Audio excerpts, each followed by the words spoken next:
Hello छात्रों, आज आपको इतिहास विषय में यूपी बोर्ड कक्षा 12 में चैप्टर का नाम है बंधुत्व जाति तथा वर्ग। तो छात्रों, आज इसके विषय में ये महत्वपूर्ण चैप्टर है जिसमें से जो प्रश्न आते हैं परीक्षा की दृष्टि से उसी का शार्ट में जो है मैंने जो है तैयार किया है, जो कि परीक्षा की दृष्टि से काफ़ी महत्वपूर्ण है। तो आइए देखते हैं छात्रों इस चैप्टर में है क्या। पहला इम्पॉर्टेंट चीज़ है कि धर्मशास्त्र और धर्म सूत्रों में विवाह के कितने प्रकार उल्लिखित किए गए हैं, यानी प्राचीन समय में कितने प्रकार के विवाहों का उल्लेख धर्मशास्त्र धर्म सूत्रों में मिलता है। तो छात्रों इसका जान ले कि 8 प्रकार, जैसे बहुविकल्पी में आता है तो उसमें जो है कितने प्रकार के विवाह होते थे, 8 प्रकार। अब आप आइए देखते हैं कि पहला विवाह ब्रह्म विवाह। ब्रह्म विवाह में माता पिता के संरक्षण में, यानी माता पिता कहें या मम्मी पापा की गार्जियनशिप में पुत्र और पुत्रियों का विवाह होता था, जैसे कि आज भी होता है। ज़्यादातर माता पिता ही जो है एज ए गार्जियन बच्चों की शादी कराते हैं, लड़के लड़कियों। कन्या का पिता, कन्या माने लड़की, लड़की का पिता उसे अच्छे वस्त्रों और आभूषणों से भली भांत अलंकृत करके, जैसे आजकल सब ब्यूटी पार्लर में जाके सजते हैं, ऐसा नहीं होता था पहले। अच्छे वस्त्र और आभूषण पहना करके योग्य वर को प्रदान करता था, यानी योग्य व्यक्ति, इसको दूल्हा कह लीजिए, वर कहिए, यानी उसको जो है प्रदान करता था। यह विवाह सर्वोत्तम माना जाता था। आज भी इसको जो है उत्तम माना जाता है। जो सर्वाधिक विवाह ब्रह्म विवाह की तरह ही होते हैं। इसके बाद छात्रों और भी हैं, इसको टेक्स्ट बुक से देख लेंगे, नाम मैं बता दे रहा हूँ। दूसरा है प्रजापात विवाह, तीसरा है आर्ष विवाह, चौथा है दैव विवाह, पांचवा है असुर विवाह और छठवां है गंधर्व विवाह। इसको प्रेम जो विवाह कहते हैं आजकल जो करते हैं, वो गांधर्व विवाह था। राक्षस विवाह और पैशाच विवाह, यानी 8 प्रकार के विवाहों का उल्लेख हमारे धर्म सूत्रों में मिलता है। तो इसको आप समझ लें, पूछा जाता है। दूसरा इम्पोर्टेंट बहुविकल्पी में है आता है छात्रों कि जो श्री गीता बहुत ही प्रसिद्ध पुस्तक है हिंदू धर्म में, तो जो श्रीमद् भगवद गीता आप देखते होंगे, ये महाभारत के किस पर्व का अंश है। तो छात्रों इसका उत्तर होगा भीष्म पर्व। इसको अच्छी तरह से जान लें। और दूसरा आता है, बच्चे यही नहीं समझ पाते कि रामायण और रामचरितमानस में क्या अंतर है। तो छात्रों जान लें कि रामायण के रचयिता हैं महर्षि वाल्मीकि जी, जो कि संस्कृत भाषा में ये लिखी गई थी। और रामचरितमानस मैंने यहाँ नहीं लिखा है, लेकिन छात्रों की जानकारी के लिए बता दूँ कि रामचरितमानस जो घर घर में दिखाई देती है हिंदुओं के, उसके रचयिता गोस्वामी तुलसीदास जी हैं। और इस रामचरितमानस की भाषा अवधी भाषा में है। तो आप जो चैप्टर है इसमें रामायण के बारे में ही जानना है आपको, तो रामायण के रचयिता महर्षि वाल्मीकि जी हैं। और छात्रों ये भी आता है महाभारत सीरियल, तो आप नहीं देख पाए होंगे, बहुत पहले बना था। तो ये महाभारत की किताब है। इसके रचयिता कौन हैं? इसके रचयिता हैं ऋषि व्यास जी। कौन है? ऋषि व्यास जी, या वेद व्यास कहें। तो ये आप जान लीजिए, रामायण महाभारत के रचयिता और गीता किस पर्व का है।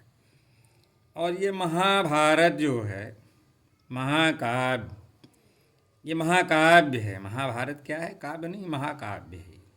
ये कई भाषाओं में मिलता है, लेकिन जो इसकी मूल भाषा, जब महाभारत की रचना हुई थी, ये संस्कृत में है।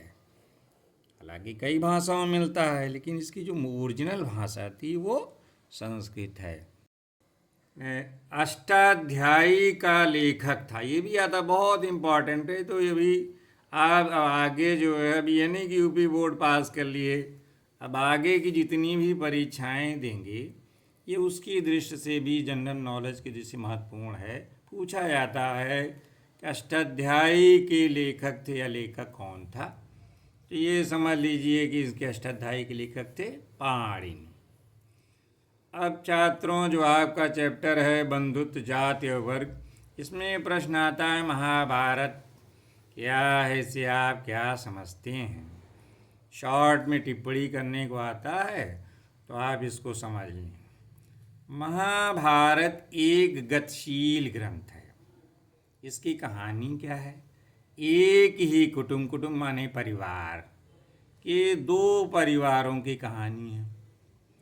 ये बांधवों के दो दल, बांधव मतलब भाइयों के दो दलों के, कौरव एवं पांडव के बीच भूमि और सत्ता, भूमि समझते हैं जमीन, और सत्ता मतलब कौन उत्तराधिकारी होगा राजा का, इसको लेकर हुए जो भी लड़ाई हुई उसी को संघर्ष कहते हैं। उसी का चित्रण महाभारत में किया गया है। अब ये दोनों दल यानी कौरव और पांडव एक ही वंश, कुरु वंश से संबंधित है। वंश एक ही था, बस उत्तराधिकार की जमीन की लड़ाई और कुर्सी की लड़ाई थी। जिनका एक जनपद पर शासन था। ये जो महाभारत का युद्ध हुआ, ये पांडवों की न्यायप्रियता यानी पांडव जो धर्म के मार्ग पर थे, और कौरवों की धृष्टता यानी दुष्टता की कहानी थी। ये संघर्ष एक युद्ध में परिणित हुआ, जिसमें पांडव विजयी हुए। इसमें कौन विजयी हुआ था महाभारत युद्ध में? धर्म के राह पे जो चल रहे थे पांडव विजयी हुए। इसके पश्चात पितृवंशिक उत्तराधिकार को घोषित किया गया। यानी पितृवंशिक उत्तराधिकार छात्र में जान लें कि जैसे है आज भी है, जो पिता जब मर जाते हैं तो उनकी संपत्ति का उत्तराधिकारी उसका लड़का होता है, लड़कियां होती हैं। उस समय जो है पितृवंशिक अधिकार में जो पुत्रों का अधिकार दिया गया था कि राजा के मरने के बाद कौन उत्तराधिकारी होगा, तो उसी को पितृवंशिक उत्तराधिकार कहा जाता है। हालांकि पितृवंशिकता ये महाकाव्य क्या है, महाभारत की रचना से पहले भी मौजूद थी। महाभारत की मुख्य कथा वस्तु ने यानी उसकी कहानी ने महाभारत की इस आदर्श को और सुदृढ़ कर दिया। पितृवंशिकता में पुत्र पिता की मृत्यु के बाद उनके संसाधनों यानी जो उनकी चीज़ है प्रॉपर्टी, उस पे, और अगर राजा के लड़के हैं तो उनका सिंहासन भी, उस पर अधिकार जमा सकते थे। ये कानून एक तरह से महाभारत से में स्थापित हो गया। अब छात्रों ये देखते हैं, ये दूसरा प्रश्न आता है लघु में, तो उत्तर वैदिक काल में सामाजिक संरचना कैसी थी। ये भी इम्पोर्टेंट है। महाकाव्य काल के दौरान, महाकाव्य काल क्या है, जब महाभारत काल की रचना हुई ये, तो उसी को महाकाव्य काल कहते हैं। के दौरान धर्म सूत्रों, धर्मशास्त्रों में एक आदर्श व्यवस्था का उल्लेख किया गया था। इनमें चारों वर्णों कौन, ब्राह्मण क्षत्रिय वैश्य शूद्र के लिए आदर्श जीविका से जुड़े कई नियम मिलते हैं। जीविका क्या है, किसको क्या काम करना चाहिए, इसके बारे में कई नियम मिलते हैं। अब देखते हैं कि पहले ब्राह्मण के 6 प्रधान कर्मों का उल्लेख किया गया है। क्या किया गया है? पहला है कि अध्ययन करें यानी स्वयं पढ़ें, फिर अध्यापन में टीचिंग का कार्य यानी दूसरों को ज्ञान बांटें। तीसरा क्या है? यज्ञ करना है, यज्ञ करें स्वयं, यानी देवता को प्रसन्न करने के लिए आहुतियाँ दें, और यज्ञ कराना अगर कोई बुलाता है जजमान तो वहाँ जाके यज्ञ कराएं। और दान देना, दूसरों को जो है, ब्राह्मण अपने पास कुछ नहीं रखते थे, दान दे देते थे, और दान अगर कोई देता तो उसको सहर्ष स्वीकार कर लेते थे। तो ये 6 ब्राह्मणों के 6 प्रधान कर्म गिनाए गए हैं। महाभारत में अध्यापन, आत्मनियंत्रण एवं तप को ब्राह्मण का विशिष्ट धर्म बताया गया है। यानी महाभारत में क्या अध्यापन करें, सेल्फ कंट्रोल लगे इंद्रियों पे, और तप जप करें, यह ब्राह्मण का विशिष्ट धर्म। और मनुस्मृति में ब्राह्मण का विशिष्ट कर्म क्या बताया गया है? अध्ययन और अध्यापन, यानी मनुस्मृति में अध्ययन करें और टीचिंग करें, पढ़ाएं दूसरों को। इस कारण सामाजिक श्रेष्ठता का ब्राह्मण उत्तराधिकारी। इसी वजह से ब्राह्मण चूँकि अध्ययन और अध्यापन का कार्य करता था, ज्ञान बांटता था समाज में, तो उसको जो है श्रेष्ठता मिली हुई थी। इसी आधार पर उसे दंडों से भी छूट मिली हुई थी। यानी ब्राह्मण कोई अगर उससे गलती हो जाए तो उसको पनिशमेंट से भी छूट राजा की तरफ से मिली हुई थी। और दूसरा वर्ण है छात्रों क्षत्रिय का। क्षत्रिय का कार्य क्या था? महाभारत काल में, जिसका आप चैप्टर में पढ़ रहे हैं, अध्ययन करना, प्रजा की रक्षा करना, यज्ञ करना और दान देना बताया गया है। और वहीं मनुस्मृति में क्या क्या क्या है? प्रजा रक्षण, यानी प्रजा की रक्षा करना, दान, यज्ञ, वेद पाठन और विषयों में अनासक्ति को क्षत्रिय का कर्तव्य माना गया है। हालांकि मनुस्मृति में ये भी कहा गया है कि 10 वर्ष का ब्राह्मण जो है वो 100 वर्ष के क्षत्रिय से श्रेष्ठ होता है। अब आइए छात्रों, ब्राह्मण और क्षत्रिय के बाद तीसरा वर्ग कौन सा था? वैश्यों का था। यानी कायस्थ जिसे कहते हैं। महाभारत में उनका प्रधान कर्म क्या बताया गया है? अध्ययन, दान देना, यज्ञ करना, सही ढंग से धैर्य अर्जित करना बताया गया, नहीं गलत रास्ते से। यानी इनका कार्य बताया गया कि अध्ययन करें, दान दें, यज्ञ करें, सही ढंग से धन अर्जित करें। और गीता में उनका स्वाभाविक कर्म कृषि, गोरक्षा तथा वाणिज्य बताया गया है। कौटिल्य का नाम आपने सुना। कौटिल्य, जिनको चाणक्य भी कहते हैं, विष्णुगुप्त, यानी 3 नामों से जाने जाते हैं। तो कौटिल्य ने उनके प्रधान कर्म, किनके? वैश्यों के प्रधान कर्म क्या बताया? अध्ययन करना, यज्ञ करना और दान देना बताया है। अब चौथा वर्ण आता है शूद्रों का।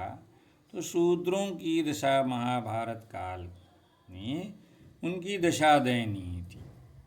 उनका एकमात्र कार्य उच्च वर्ग कौन है? ब्राह्मण, क्षत्रिय और जो वैश्य थे उनकी सेवा करना बताया गया था। तो इस वजह से छात्रों समाज में अस्पृश्यता का उदय हुआ है, छुआछूत की भावना जिसको कहते हैं, और शूद्र को अछूत माना जाने लगा।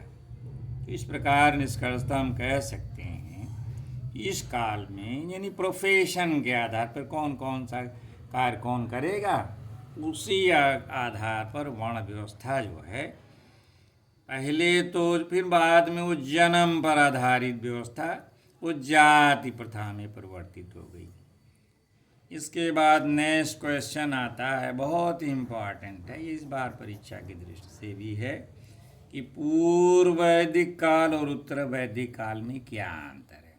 तो छात्रों पहले जान लें कि वैदिक काल को 2 कालों, एक ऋग वैदिक काल, उत्तर वैदिक काल में विभाजित किया गया है।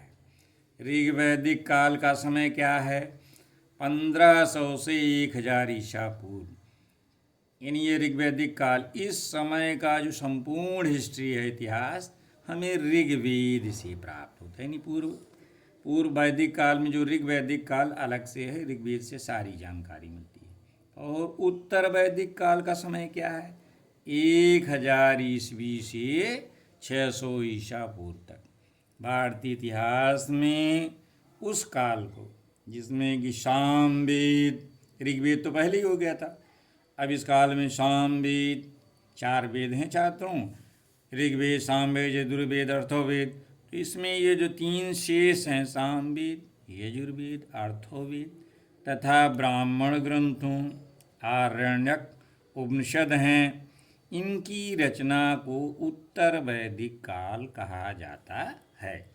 अर्थोवेद में कुरु राज्य यानी जो जहाँ महाभारत का जो कुरु वंश था उसकी समृद्धि का चित्रण है। परीक्षित और जन्मेजय यहाँ के प्रमुख राजा रहे हैं।